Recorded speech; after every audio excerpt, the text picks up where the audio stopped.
والے ہیں، بنانا اور ہے، بتانا اور ہے۔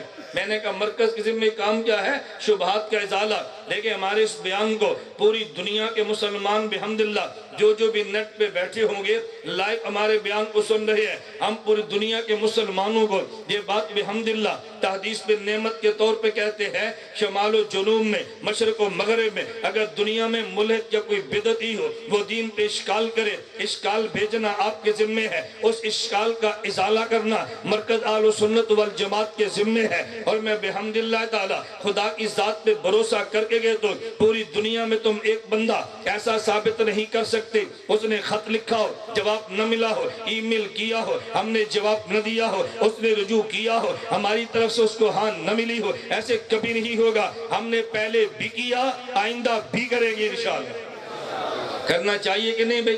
ہم کریں گے انشاءاللہ۔ میں آخر میں 2 منٹ میں بات پوری کرتا ہوں۔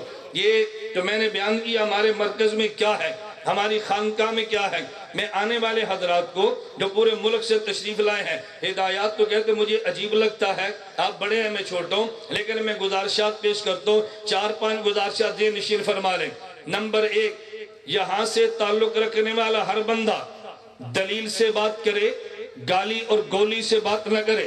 ہمارا ماٹو نہ گالی ہے نہ گولی ہے، ہمارا ماٹو دلیل ہے، اور دلیل کی طاقت گولی سے زیادہ ہے۔ کیوں؟ ہم جغرافیائی سرحد کے محافظ نہیں ہیں، ہم نظریاتی سرحد کے محافظ ہیں۔ تمہاری نظریاتی سرحد کے محافظ رینجر ہے، اگر کوئی سرحد نظریات جغرافیائی کراس کرے تو رینجر فائرنگ کرتی ہے۔ ہم نظریاتی سرحد کے محافظ ہیں، کوئی نظریاتی سرحد کراس کرے گا ہم فائرنگ کریں گے۔ رینجر کی فائرنگ کا نام گولیاں ہے، ہماری فائرنگ کا نام دلیلیں ہیں۔ ہم گالی اور گولی کی بات نہیں کرتے، ہم دلیل کی بات کرتے ہیں۔ نمبر 2، ہم سے تعلق رکھنے والا مسلکی تعصب کی بات نہ کرے، مسلکی تسلب کی بات کرے۔ تعصب اور ہوتا ہے، تسلب اور ہوتا ہے۔ تعصب میں اناد ہوتا ہے، تسلب میں اپنے مذہب پہ پختگی ہوتی ہے۔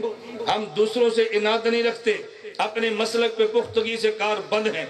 ہم سے تعلق رکھنے والا مسلکی تشدد کی بات کرے، مسلکی تشدد کی بات نہ کرے۔ تشدد الگ ہوتا ہے، تشدد الگ ہوتا ہے۔ تشدد کی مثال ریشم کی ہے، تشدد کی مثال لوہے کی ہے۔ لوہے کا زنجیر سخت ہوتا ہے لیکن ٹوٹ جاتا ہے، اور ریشم کا رسہ یہ نرم ہوتا ہے لیکن ٹوٹتا نہیں ہے۔ ہم تشدد والے نہیں ہیں، ہم تشدد والے ہیں، اپنے مسلک پہ پابندی کرتے ہیں لیکن زنجیر کی طرح نہیں، ریشم کی طرح ہے۔ نمبر 4، ہم سے تعلق رکھنے والا غیروں کے لیے گرم ہے، اپنوں کے لیے نرم ہے۔ ہم سے تعلق رکھنے والا کان کھول کے سنیں، ہم غیروں کے لیے گرم ہیں، اپنوں کے لیے نرم ہے۔ نمبر 5، ہمارے مرکز اور اتحاد کی جنگ نظریات کی بنیاد پر ہے، ذاتیات کی بنیاد پہ نہیں ہے۔ ہم نظریات پہ حملے کرتے ہیں، نظریات کا جواب دیتے ہیں، نہ ذاتیات پہ حملے کرتے ہیں نہ ذاتیات پہ جواب دیتے ہیں۔ ہماری دنیا سے علمی لڑائی نظریاتی ہے، ہماری دنیا سے لڑائی ذاتی نہیں ہے۔ اس لیے میں بات بحمداللہ تعالی تحدیث بن نعمت کے طور پہ دعوے کے ساتھ کہتا ہوں، میری خلوت اور جلمت میں، میرے سبق اور بیان میں، ہماری خانقاہ اور مرکز میں دنیا میں ایک فرد بھی آپ ثابت نہیں کر سکتے کبھی اہل حق کے خلاف ہم نے اپنی زبان استعمال کی ہو۔ اہل حق کے خلاف کبھی زبان چلی نہیں ہے، اہل باطل کے خلاف نہ کبھی رکی ہے نہ رکے گی۔ ہم اہل حق کا ساتھ دیں گے، اہل باطل سے دور ہے۔ اہل باطل ملحد ہو تب بھی دور ہے، اہل باطل مبتدع ہو تب بھی دور ہے۔ ہم اہل باطل کے قریب نہیں جاتے، اہل حق کے ساتھ رہتے ہیں۔ میں نے اس لیے آپ کی خدمت میں گزارش کی ہے، مسلکی تعصب نہیں، مسلکی تسلب، مسلکی تشدد نہیں، مسلکی تشدد، ذاتیات نہیں بلکہ نظریات کی بات کرے، گولی اور گالی نہیں بلکہ دلیل سے بات کرے، پھر دنیا آپ کی ہے۔ گولی کے جواب دیے جاتے ہیں، دلیل کا جواب دینا بڑا مشکل ہے۔ بحرین میں تھا، مجھے ایک نوجوان ملا، مولانا گمن صاحب آپ کے خلاف پروپیگنڈے بہت ہیں۔ میں نے کہا کیا پروپیگنڈا؟ میری سی ڈی نیٹ پہ آئی، کبھی جواب دیا ہے، میری کیسٹ نیٹ پہ آئی، کبھی جواب دیا ہے، میری کتاب نیٹ پہ آئی، کبھی جواب دیا ہے۔ کسی نے جواب دیا تو مجھے نام پیش کرو، کہا تیری دلیل کا جواب نہیں ہے، تیری ذاتیات پہ حملہ ہے۔ میں نے کہا ذاتیات پہ لعنت بھیج، نظریات کی بات کر۔ سبحان اللہ۔ ہم کو نبی اپنی عصمت کی بات کریں، ہم صفائیاں نہیں دیتے، ہم گناہگار ہیں، اللہ ہمارے گناہوں کو معاف فرمائے۔ حضرت اقدس دامت برکاتہم تشریف فرما ہے، میں اس لیے گزارش کرتا ہوں، ہم نے کبھی آپ سے نہیں کہا ہمیں مانو، ہم یہ نہیں کہتے، ہم کہتے ہیں پیغمبر کو مانو، صحابہ کو مانو، مجتہدین کو مانو، فقہا کو مانو۔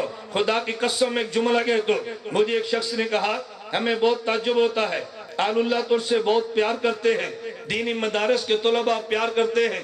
میں نے کہا کیوں نہ کرے، ہماری مثال تو یوں ہے جیسے آپ کی گاڑی سفر کر کے آئی ہے، اس کے ٹائروں کو کیچڑ لگا ہوا ہے، ایک نالائق آدمی اٹھے اور کیچڑ کو صاف کرنا شروع کر دے، گاڑی کا مالک دیکھے تو پیار کرتا ہے، میری گاڑی کے کیچڑ کو صاف کیا ہے۔ اہل اللہ یہ دین کی گاڑیاں ہیں جو خدا کے دین کو لے کر جا رہی ہے، ان پہ جو کیچڑ آئے گا ہم اس کو صاف کریں گے، خدا پیار کیوں نہیں فرمائے گا؟ ہم اہل اللہ پہ اعتراض نہیں کرتے، اہل اللہ کا دفاع کرتے ہیں، اہل حق کے خلاف بکتے نہیں ہیں، اہل حق کی صفائیاں دیتے ہیں۔ میری آپ سے گزارش ہے اس مسئلے پر آپ ہمارا ساتھ دیں گے؟ ہاتھ کھڑے کر سے ہمارا ساتھ دیں گے بھئی انشاءاللہ، سب ساتھ دیں گے نا انشاءاللہ۔ ہماری کوئی سیاسی لڑائی نہیں ہے، ہماری کوئی عسکری لڑائی نہیں ہے، ہماری ذاتیات کی لڑائی نہیں ہے۔ میں صرف آپ کی خدمت میں گزارش کرتا ہوں، ہمارے بارے میں کوئی بندہ بات پوچھے، آپ کو بھی ہم نے نبی ان کو نہیں سمجھا، ہم نے صحابی نہیں سمجھا، ہم نے امام اور مجتہد نہیں سمجھا، ہم نے ان کو اپنا نوکر سمجھا ہے۔ نوکر ہیں، نوکروں میں کوتاہیاں ہو جاتی ہیں، نوکروں کی کوتاہیاں برداشت کی جاتی ہے۔ اللہ میں بات سمجھنے کی توفیق عطا فرمائے۔ میں اسی شعر پہ پھر بات ختم کرتا ہوں۔ شہداء نے پکارا ہے تم کو فردوس کے بالا خانوں سے، ہم راہ وفا میں کٹ آئے تمہیں پیار ابھی تک جانوں سے۔ اس جذبہ گل بوسی میں کچھ نشتر بھی اس جذبہ گل بوسی میں کچھ کانٹے بھی چبھ جاتے ہیں، اپنوں کے نشتر سہرے نہ ٹکرانا فقط بیگانوں سے۔